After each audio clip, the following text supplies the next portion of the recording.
And now I'm at home, where I was traveling on the train. I love my train rides, but I get overwhelmed. I get fried. And when I get home, I have to calm down. Sometimes, when I was younger, it would take minutes. But on really big train rides around the capital,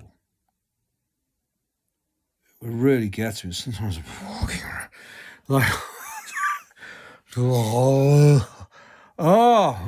just completely blown away by it. Because you have to handle leaving the house, walking down the street.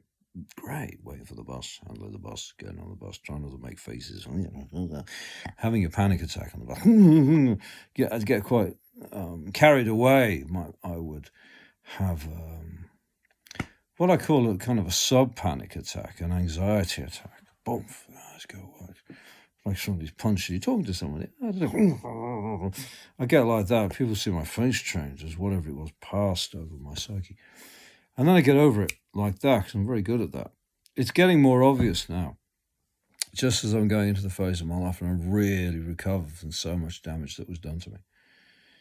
That how much has been done to me. That I'm also still recovering, but I don't know when. In my 60s, this is going to turn around and there'll be more.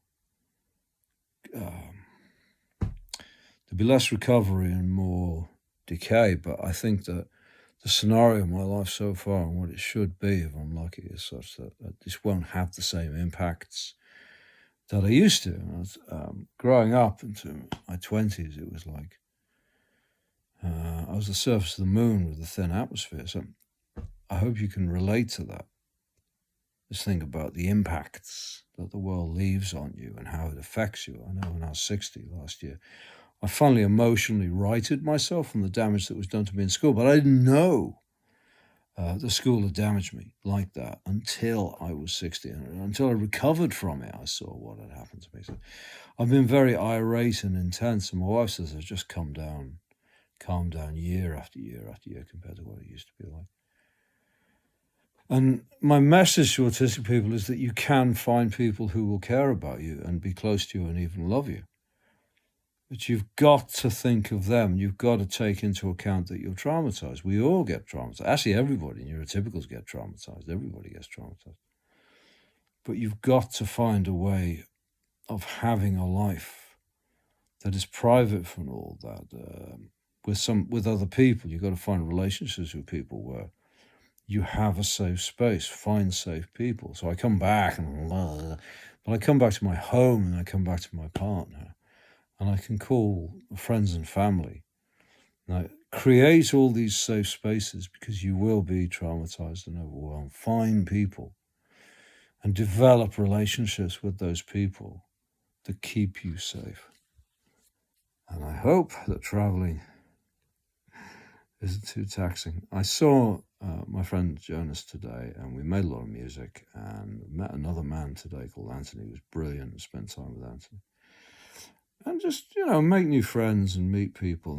But if you're autistic, you can either be one of the two types I think they are. One of which is you can't do that. You're just focused around yourself. It's only natural. And the other type is somebody who can change over time.